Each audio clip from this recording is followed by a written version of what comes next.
Elif Shefak, Soufi mon amour. Chapitre 27. Souleymane l'ivrogne. Konya, 17 octobre 1244. Bercé par les bruits de la ville, avant tout ce tintamarre, je somnolais paisiblement le dos contre le mur de la taverne. C'est le vacarme dehors qui m'a presque fait bondir. Qu'est-ce qui se passe ? J'ai crié en ouvrant les yeux. Les Mongols nous attaquent ? J'ai entendu rire et je me suis retournée. Des clients se moquaient de moi, sale bâtard. T'en fais pas, vieil ivrogne, a crié Ristos, le tavernier. Les Mongols ne viennent pas te chercher. C'est Roumi qui passe avec son armée d'admirateurs. Je gagne la fenêtre et je regarde dehors. En effet, ils sont là, une procession d'excités, les disciples et les admirateurs de Roumi qui psalmodient sans relâche « Dieu est grand, Dieu est grand ». Au milieu, je vois la silhouette toute droite de Roumi montée sur son cheval blanc, rayonnant de force et de confiance. J'ouvre la fenêtre, je sors la tête et je les regarde. Avec une lenteur d'escargot, la procession se rapproche. En fait, certains sont si près de moi que je pourrais facilement toucher leur tête. Soudain, j'ai une idée brillante. Je vais retirer quelques turbans. Je m'empare du grattoir en bois de Ristos et tenant la fenêtre ouverte d'une main et le grattoir de l'autre, je me penche et je réussis à atteindre le turban d'un homme dans la foule. Je suis sur le point de le lui retirer quand un autre homme lève les yeux vers moi. « Salamun alaykoum » lui dis-je avec un sourire qui va d'une oreille à l'autre.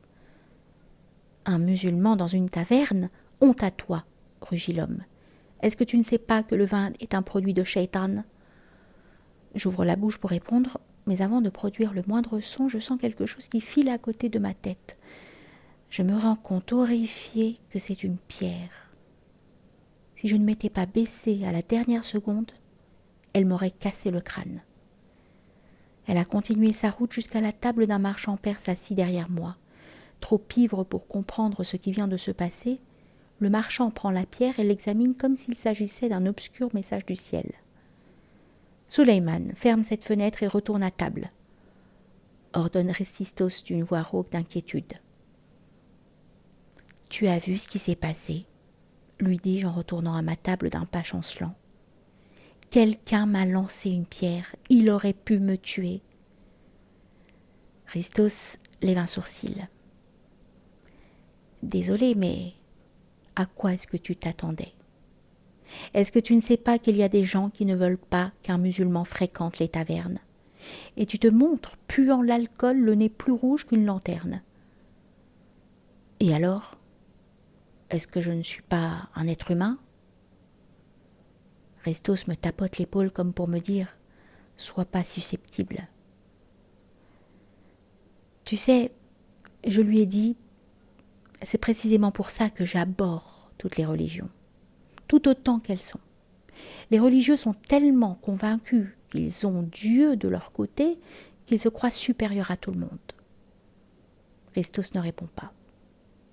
Il est pieux, mais c'est aussi un tenancier qui sait comment calmer un client éméché. Il m'apporte un autre pichet de vin rouge et me regarde l'engloutir. Dehors, un méchant petit vent souffle, fait claquer les fenêtres et éparpille les feuilles mortes en tous sens. Pendant un moment, nous restons silencieux, l'oreille tendue comme pour écouter une mélodie. Puis je fais part de mes réflexions.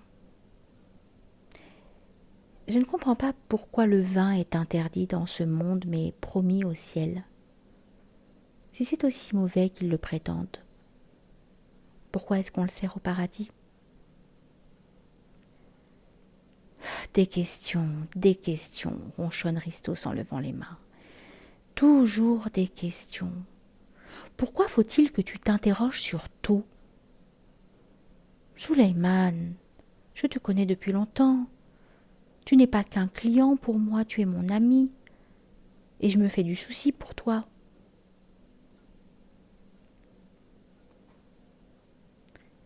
C'est normal, c'est pour ça qu'on nous a donné un cerveau, tu ne crois pas ? Mais je vais bien. Tu es un type bien. Mais ta langue est plus pointue qu'une dague. C'est ça qui m'inquiète. Il y a toutes sortes de gens à Konya. Certains ne font pas un secret de ce qu'ils pensent d'un musulman qui boit. Tu dois apprendre à être prudent en public. Sois discret et fais attention à ce que tu dis. Est-ce qu'on peut trinquer à ce discours en citant un poème de Khayyam ? Devant mon sourire, Ristos soupire, mais le marchand perse qui nous a entendus s'exclame, enthousiaste, « Oui, on veut un poème de Khayyam !» Les autres clients se joignent à lui en m'adressant de bruyants applaudissements.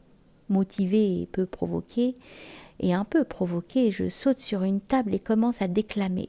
« Dieu a-t-il fait pousser du raisin, crois-tu, et en même temps décidé que boire est un péché ?» « Bien sûr que non, crie le marchand perse. Ça n'aurait aucun sens. Remercions-le, lui qui l'a ainsi voulu, car à coup sûr il aime entendre tinter les vers. Si toutes ces années de boisson ne m'ont appris qu'une chose, c'est que les gens différents boivent de manière différente. Je connais des gens qui boivent des litres chaque soir et deviennent joyeux, chantent, puis s'endorment. Mais il y a ceux qui se transforment en monstres après quelques gorgées. Si la même boisson rend certains êtres joyeux et éméchés et d'autres méchants et agressifs, est-ce qu'on ne devrait pas considérer que c'est le buveur le responsable et non la boisson ? Bois car tu ne sais pas d'où tu viens ni pourquoi. Bois car tu ne sais pas pourquoi tu avances, ni vers où. Suivent d'autres applaudissements. Même Ristos se joint aux enthousiastes. Dans le quartier juif de Konya, dans une taverne appartenant à un chrétien, les membres d'un groupe mêlé de toutes confessions, de toutes origines, amoureux du vin, lèvent leurs verres et trinquent.